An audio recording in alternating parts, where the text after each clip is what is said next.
The Royal Enfield brand is one of survival, of endurance and adaptation over the last century. In today's fast-paced world, Royal Enfield's simple and unhurried take on motorcycling is quietly setting the tone for things to come. Royal Enfield motorcycles started life back in 1901, when the first one was built in Redditch, England. By the 1920s, the range and reputation had expanded to include sports models, V-twin machines and even an open-framed ladies' motorcycle. This decade also marked Royal Enfield's racing heyday, with significant successes at the famed Brooklands Circuit and the Isle of Man TT. In 1932, the first Bullet was created. It was the birth of something special. This motorcycle quickly became a testament to endurance and versatility. In fact, it was a motorcycle that typified Royal Enfield's culture and the machine that we still see on our streets today. As World War II broke out, Royal Enfield's focus changed to supporting the war effort.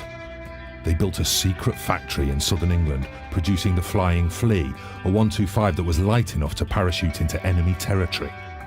Post-war, the Bullet became Royal Enfield's priority, with a new prototype launched in 1948. The British International six-day trial team, led by Johnny Britton, took a gamble on this untested motorcycle, and it paid off with victory at the trial event in Italy. Unsurprisingly, this impressive new Bullet sped into full production shortly after. In 1953, when the Indian Army wanted motorcycles for their work, there was only one choice. Madras Motors bought 750 Bullets, proven champions of the very harshest environments. 2 years later, Madras Motors had a license to manufacture the Bullet. Enfield India Limited was established.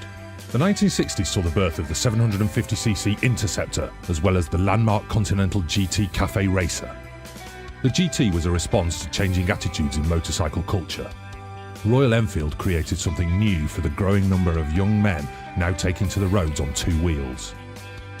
By the late 70s, the newly formed classic motorcycle movement in the UK was demanding Royal Enfields. This meant the Indian-made motorcycles were imported back to the British market. The 1990s were a decade of change and reappraisal. With the India-owned Eicher Group's acquisition of the legendary brand came new models, new engines and new attitudes. In 1997, Royal Enfield's Himalayan Odyssey was born. 40 Royal Enfield motorcycles toured the world's highest motorable pass, setting a precedent for spectacular journeys in some of the world's most difficult and varied terrains. During the first decade of the new century, an international tourist industry developed around these timeless machines. Tour organisers set themselves up to take groups into the Himalayas, across the Rajasthan desert and into the backwaters of Kerala.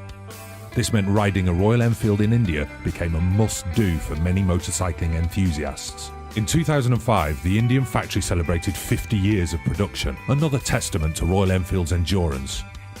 In November 2009, Royal Enfield launched the Classic with a new unit construction engine which became an instant hit across the world. This quickly became the most important catalyst in propelling the next phase of growth for Royal Enfield.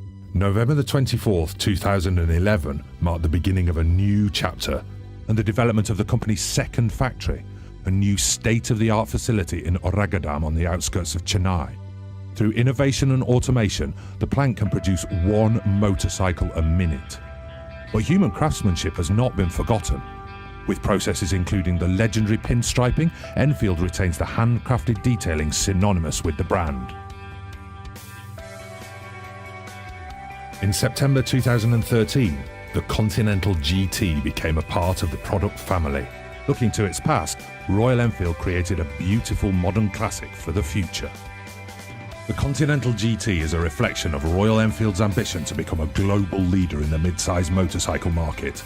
Towards this, Royal Enfield has in the recent years expanded its footprint across nodal cities such as London, Jakarta, Paris, Madrid, Dubai, Bogota and many more with exclusive brand stores, while establishing a wholly owned subsidiary presence in strategic markets like North America.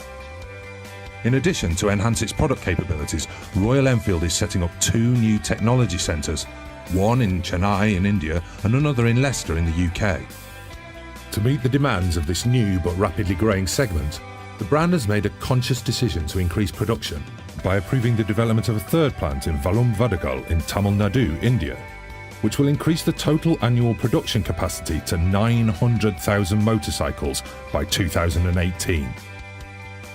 In 2016, By taking all the collective experience and learnings of decades of riding in the Himalayas, Royal Enfield has created a motorcycle that can traverse the terrain the way it's meant to be.